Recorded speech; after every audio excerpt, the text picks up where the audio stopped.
Hello, I'm Denise Galoni. Welcome to today's episode of Empowering You. My guest today is Harry Viserys.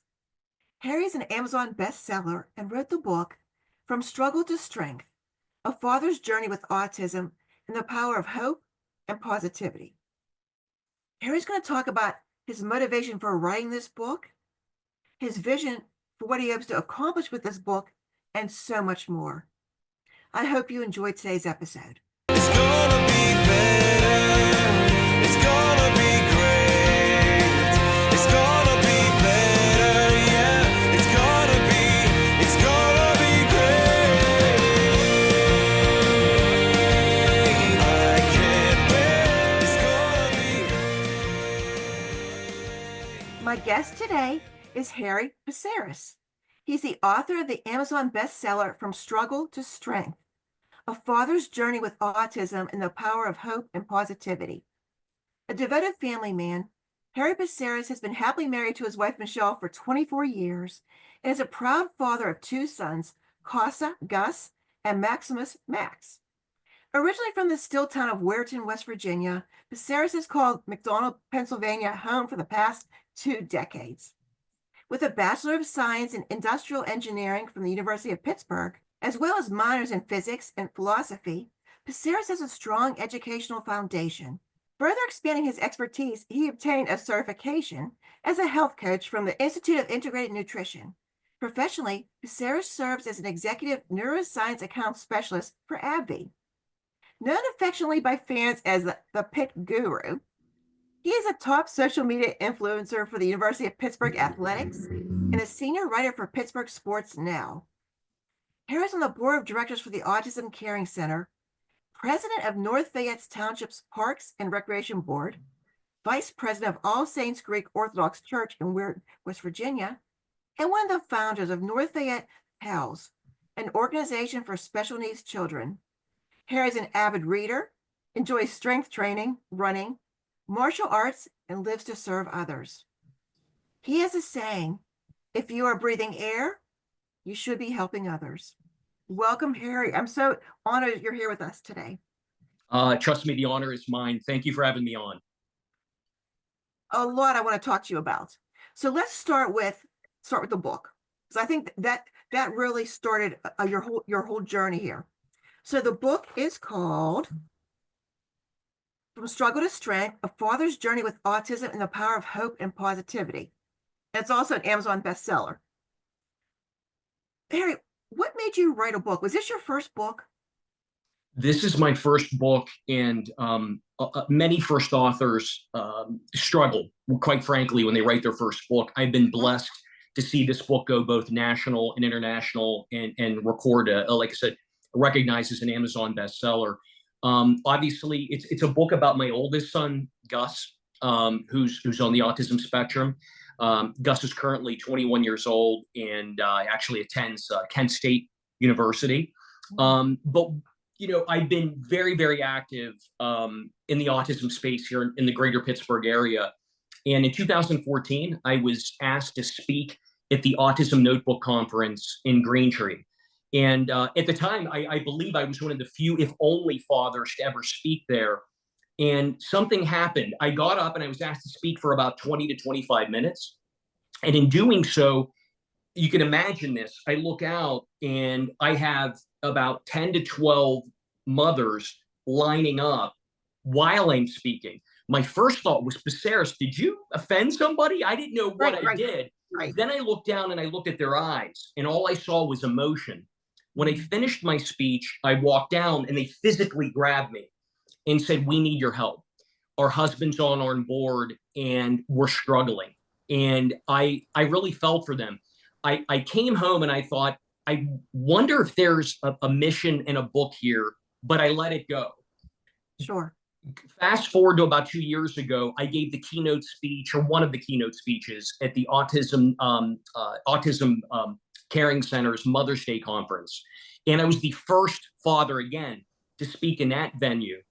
I spoke, but when I was writing the speech, I looked at my wife and I said, this could be a book. If I just break it down, I put it on steroids. Sure. And I finished, and the same response. I had mothers coming up to me And this was a larger audience of about 400 to 430 mothers that said, we need your help. And I looked at my wife and I said, you know what? I'm going to write a book, but I'm going to write a book that is strategic, that will get through to, I wanted a motivational book, but I wanted to especially break through the male psyche to get through to them. So I wanted to write something that wouldn't be thick like War and Peace. I found that if you did that, the belligerent father, they would grab it and throw it out the window. Right. I wrote a strategic book that would get through, that they could read in a day or 2 days. And the rest is history. I am truly overjoyed with the outcome.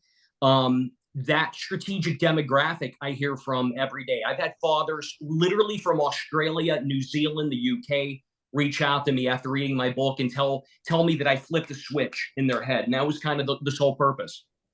So Harry, let me ask you, you said these mothers came up to you and said you need to talk to fathers. What is the struggle when it comes to fathers and learning your child has autism? I know you spoke about this in a speech that you sent me that I watched, a wonderful speech that we'll talk about in a little bit. What's the struggle there? Do you think it's a difference between a mother accepting this and a father accepting this? There is, and I appreciate the question. Yes. I break males, and this is my humble opinion, I break them into 2 categories. One, you have the machismo male with an ego that is stating, how can I have sired a child with a special need? They can't believe it. It's beyond their realm of comprehension. Then you have the other father that, generally speaking, and it's in all of our DNA, males want to fix things. So if your child falls on a bike, what do? You immediately slap a Band-Aid on it. You can't slap a Band-Aid on autism. It's a very weighty diagnosis. So those fathers, many of them are in, but they're stoic because they don't know what to do. The wife, therefore, sees the stoicism and thinks they're not on board. So you have 2 camps there. The one is a little bit easier to work with. I am not shy. I'm very much type A.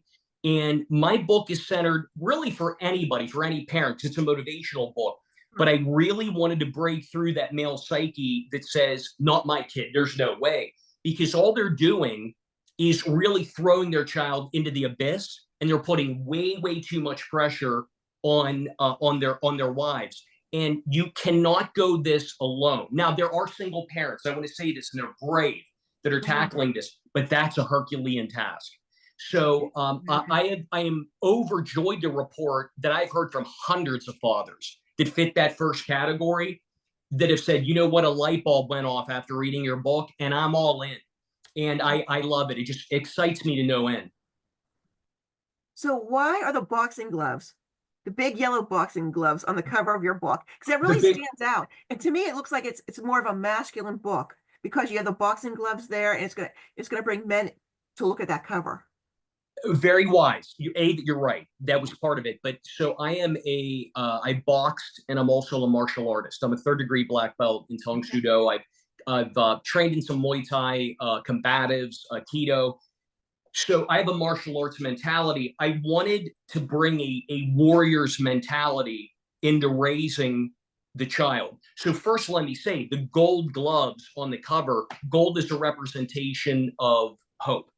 And I knew the boxing gloves are a little bit universal. I looked at every day I could improve my son is walking into the boxing ring or the karate dojo. And a day I decided to take a day off was the day I dropped my guard and I let myself get knocked out. So in my book, you're going to read a lot of Sun Tzu that I read on a daily basis. You're going to see a lot of Bruce Lee quotes. And quite frankly, if we're going to go on the masculine note, there's a lot of David Goggins because I am a no BS type of individual. Neither is David Goggins. And that male demographic that I'm trying to crack, you don't need to soft sell them. You need to smack them. There's no other way to put it. Right. And so there's a lot of that combination in there. And I will tell you, I think it was a controversial pick to put the gloves on initially. I think it was a brilliant move. It has resonated very well with that demographic that I'm trying to reach. Yeah, absolutely. It's very eye-catching. Very eye-catching. So when you wrote this book, Harry, did you think it would have the impact that it's had? Boy, Well, let me say this. Before writing it, I said, I did my due diligence. I said, let me go in and research what other fathers have written. To my surprise, there aren't an overwhelming amount of male voices. I'm also fortunate. I'm on the board of directors of the Autism Caring Center. I've announced 2 to 3 mothers that are considered Mount Rushmore warrior moms nationally. They're in Barnes and Noble. They have millions of followers. And I asked every one of them, tell me top 5 males nationally. There was a blank stare. And that said to me that there's a void to be filled. Now, let me give credit where credit's due. I met with like Joey Porter from the Steelers 2 weeks ago. Joey is all in, but he started a school with his wife. Then you had people like Dan Marino. You have people like Mario Lemieux that started foundations, but nobody's gone pad to pen.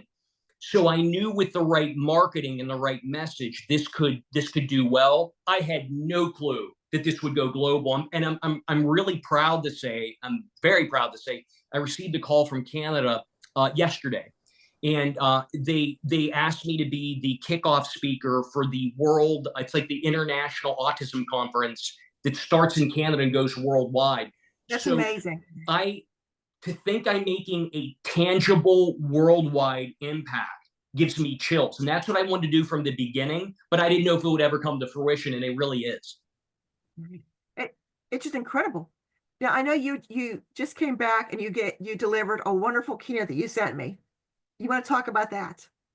I still have chills about that weekend. So I was given the honor of being the VIP guest down for the Leadership 100 at the Ritz-Carlton in Orlando, Florida. So the Leadership 100 is essentially the financial engine for the Greek Orthodox Church, some of the most powerful Greeks in the nation. But you're looking at about 600 to 800 at a 10, and I don't think they've ever heard a speech on autism. And I was a VIP guest of His Eminence Archbishop Elpidio Faldos, who's the #1 religious figure in the United States. And to say the speech resonated, I believe, is an understatement. And I think because of it, we're starting to work right now on tangible national change within the Greek Orthodox Church. But the day after, which was a Saturday, I was given Archbishop Yakovos Award, which is essentially like receiving the top honor that could be given to a Greek American. It was a dream weekend in Orlando at one of the nicest hotels I've ever stayed at. And I had international press there, national press. My family got to go through the paparazzi with the photos. And because of that, it's launched a multitude of interviews, one of which I'm doing tomorrow that's going to reach about 10 million people. That's incredible. It's incredible. So, Harry, for someone that doesn't know, that doesn't have a child that's autistic, and doesn't know anyone in their family that has that, what are some of the issues with an autistic child? And you were talking about how when you just going to church, you have issues with that, sensory issues that we wouldn't really even think about. There are many things. Eye contact is one. Most of them struggle with eye contact. As you said, there are sensory issues. Anything from tapping or loud sounds can be maddening to them. You'll see many, if you ever see a child at the mall, at the grocery store, wearing earplugs or large earphones, more than likely they have autism. There are significant social difficulties. And let me state now, there are like 3 levels. There's mild, moderate, and severe. So what I want people to understand, my son who's currently attending Kent State, now this is after an inordinate amount of work, and it's in my book. It's been a journey. I don't want to sound like it's easy, but if he walked in, he may fool you. All the way down to the same 21-year-old like my son that's severe could still be in diapers. So when they say a spectrum, they mean a spectrum. The other thing I will tell you that's very indicative of it are what are called rigidities. And they're very structured in their patternistic thinking. And if you change that pattern, some of these children can get violent. They can bite their hand, they might hurt themselves. But a good example is my son. He's 21. We're going to get his first degree. He wants a Ram truck that's going to break the bank when he graduates here in about a year. We're going to get a secondary degree. And then we literally have a vision board. And then we're going to work on getting him a wife. And I think, and like I said, but what's funny, I said to him, he looks great. He runs. And I said, Gus, why don't we get you on a dating app last summer? And he said, Dad, we have the vision board. degree, truck, degree, wife. And that's their thinking. They cannot break from that. Now, that is mild compared to some. Some kids almost have like a obsessive compulsive component where they want to see a door shut a certain way or whatever. Those parents are pulling their hair out. So there are a lot of components. It's like a big amalgam you can put them all into. And if you're talking Asperger's, like someone like Elon Musk, they have a very flat affect. They're very robotic, and they really have no emotion. Elon, I mean, I'll say this, and he just let's face it, he just hacked a lot of people away, fired a lot of people from a government standpoint, but he doesn't even understand the humanistic element of that, whether it was necessary or not. I don't want to get controversial, Right. but that Asperger's is something unique in and of itself as well. So what is the 2% rule? So I talk about the 2% rule. It's really resonated, and it comes from the martial arts. You have to picture having a child, especially at an early age, and you have to go to feeding therapy, speech therapy, behavioral modification therapy. You're helping social therapy, helping them socialize. It can be maddening, and you're overwhelmed. One day, I'm a student of Stoic philosophy. Number one lesson in Stoic philosophy is control the controllables. And it's also a martial arts philosophy as well. And I decided every day I'm going to wake up and pick on one thing. I'm going to work on one thing and make my son 2% better. So let's say we work on socializing that day and he gets better, and 3 other things occur that he improves on. That's great. But I know I accomplished that one thing, and those little gains every day lead to very, very big wins. So what I try to attempt to tell parents with the 2% rule is close out all the cacophony around you and zone in on that one thing. And like I said, if you have multitude of gains after that, that's great. But, and I equate it in my book to throwing a punch in the martial arts. You start just by throwing your arm out, which isn't a punch. You eventually get to the black belt level where it starts at the feet, rotates the hips, rotate the knuckles, and the punch comes out, and you triple your power. Do you think your background in the martial arts helped you through this journey? That's For sure. Thinking? For sure. It's martial arts teach you to be very structured, very confident, methodic. It requires a strong work ethic. And again, the sense of calm and almost meditative presence that I've received from studying it, I needed in the chaos, the day-to-day chaos of people coming in and out of my house, working with my son, trying to keep my wife strong. It's very emotional initially because you feel like you're on an island until you find your village with some other people. It's very difficult. So I owe a lot to studying and training and a lot to Bruce Lee as well. When you learn the way of the fist and you study Bruce Lee, Bruce Lee is more of a philosopher than a martial artist. I'll say something controversial. And when you study him and the way his mind works, it really helped me through the process. So you're Greek American, and you mentioned the concept of philotimo. That's my best pronunciation of it. Your best attempt. And the my reason best attempt. Someone is Scottish and Slovak. That's the best I could do.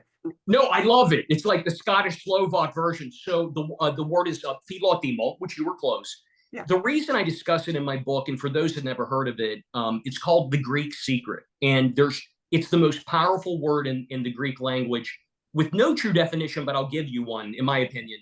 It's good for the sake of doing good and asking nothing in return, knowing that the good that you're doing is going to cause a ripple effect in the universe.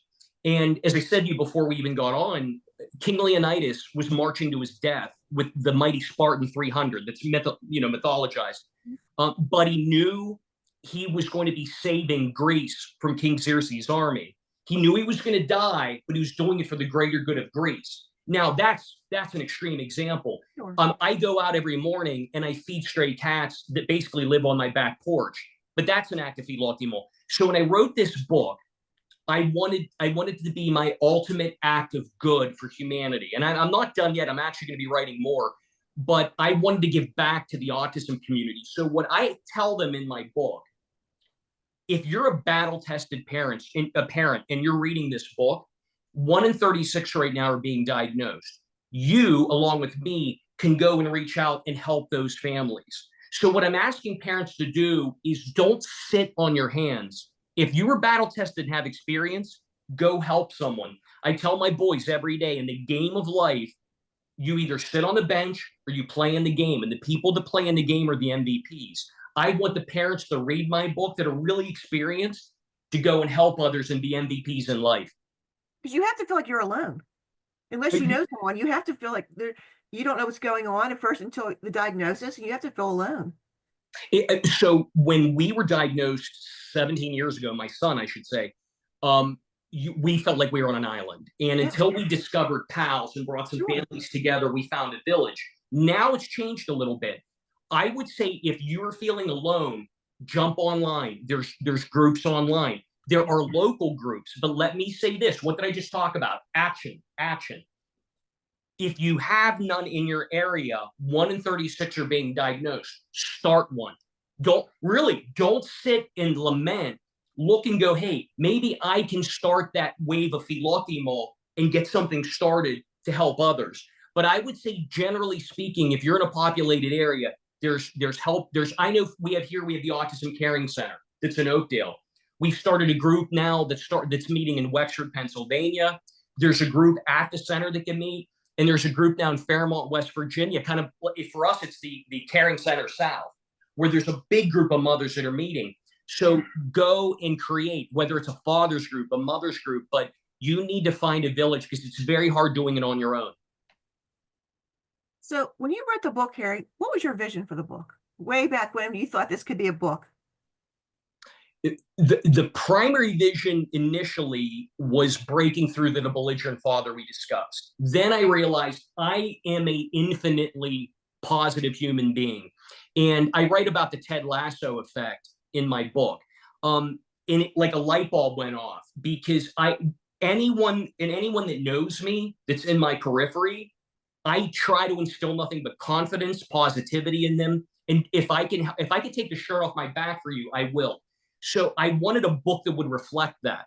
And what Ted Lasso showed was instead of screaming and yelling and degrading a team, Ted Lasso went in with empathy and with positivity. Not only did he turn a team around, he turned a community around.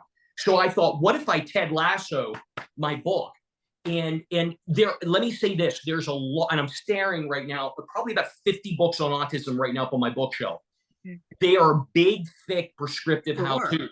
I didn't want to do that. What I did was I wanted to create a thin book that would work with those, that would synergistically be a motivational book for parents, either whether you're new or battle tested on the spectrum. And I think I did that. It sort of came together as I was writing. But when I finished Ted Lasso, I went, that's it.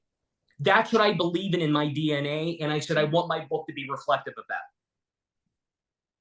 So Harry, everything that you've accomplished, what's next? What would you like to see happen? It's what's already happening. I'm doing a lot of both national and I'm getting invited international speaking. I'll be going to New York in May for a major research gala. I'll be speaking right after the researchers. They wanted a face to autism. I'm going to be discussing that. I'll be speaking at the Autism International Conference. I'll be the kickoff speaker. They wanted a lion. I said, if you want a lion, I'm going to roar, you know. But the other thing, I'm looking at writing a few additional books. I am worried. One thing I want to do is write a book about what good looks like with fathers.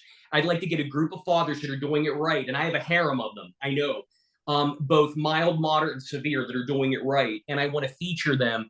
And the other book I'd like to write about, in my opinion, autism comes from genetics and then environmental toxicity. I can't control genetics. You can control the environmental toxins.